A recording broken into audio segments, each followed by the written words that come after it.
చంద్రబాబు నాయుడు సమయంలో ప్రత్యేక హోదా కాదు, నీకు ప్రత్యేక ప్యాకేజీ ఇస్తాము అని చెప్పి కేంద్ర ప్రభుత్వం చెప్పింది. చెప్పిన తర్వాత కేంద్రం చెప్పిన ఫార్ములాని చంద్రబాబు నాయుడు మార్చాడు. ఎట్లా మార్చాడు?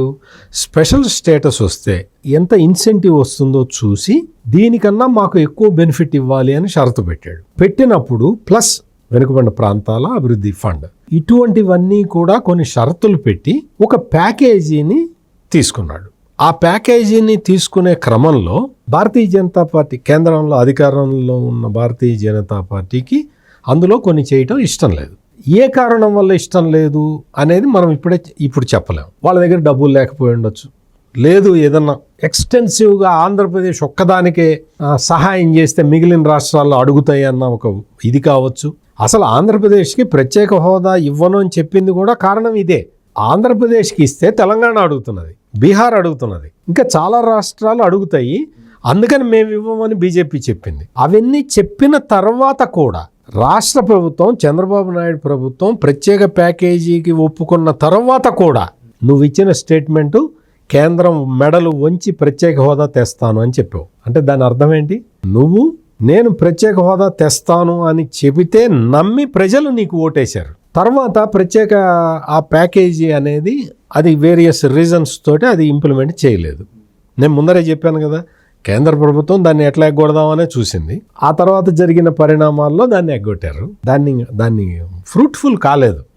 ఎగ్గొట్టారు అంటాం కూడా కరెక్ట్ కాదు, కానీ ఫ్రూట్ఫుల్ కాలేదు. ఆ తర్వాత వచ్చిన ప్రభుత్వం అంటే జగన్మోహన్ రెడ్డి ప్రభుత్వము ప్రత్యేక హోదా అడగలేదు, ప్రత్యేక ప్యాకేజీ తీసుకోలేదు, పోలవరంకి నిధులు తెచ్చుకోలేదు. పైగా ఈ మూడు కాకుండా విశాఖ ఉక్కు తీసుకెళ్ళిపోతూ ఉంటే దాన్ని అమ్మేస్తానంటే చేతులెత్తి కూర్చున్నారు. ఇవన్నీ కాదండి, విశాఖకి రైల్వే జోన్ కోసం వాళ్ళు సూత్రప్రాయంగా ఒప్పుకొని అయ్యా మాకు భూమి ఇవ్వండి, మేము జోన్ మీకు ఆఫీస్ అక్కడ పెడతామంటే అది లేదు.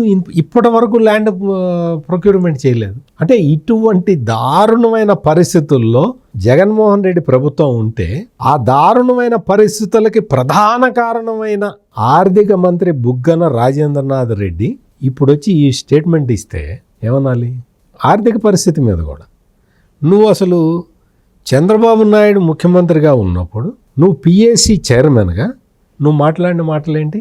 అసలు ఇవేమి అప్పులండి, ఇలా తెస్తున్నారు ఏంటండి, ఎవరు కడతారు, ఎవరి మీద పడుతుంది, కడతారండి, ఎవరి మీద పడుతుందండి అని చెప్పి నువ్వు నంగిరిగా మాట్లాడావు కదా. ఇప్పుడు 11 లక్షల కోట్లు దాటిపోయింది, 11.5 లక్షలకి రీచ్ అవుతున్నది. ఇవన్నీ బుగ్గన రాజేంద్రనాథ్ రెడ్డి ఆస్తులమ్మి కడతాడా, లేకపోతే జగన్మోహన్ రెడ్డి ఆస్తులమ్మి కడతాడా? ఇవి కట్టేది ప్రజలే కదా. చంద్రబాబు నాయుడు లోన్లు తీసుకొచ్చాడు అంటే ఆ లోన్లని మౌలిక సదుపాయాలకి వాడాడు, అంటే ఇన్ఫ్రాస్ట్రక్చర్ డెవలప్మెంట్ కోసం. దాన్ని క్యాపిటల్ ఎక్స్పెండిచర్ అంటారు, అంటే మూలధన వ్యయం అంటారు. మూలధన వ్యయము ఈ గత 5 సంవత్సరాల్లో ఈశాన్య రాష్ట్రాల కన్నా తక్కువ ఉంది. నువ్వు ఆర్థిక మంత్రిగా నువ్వు మాట్లాడతావు,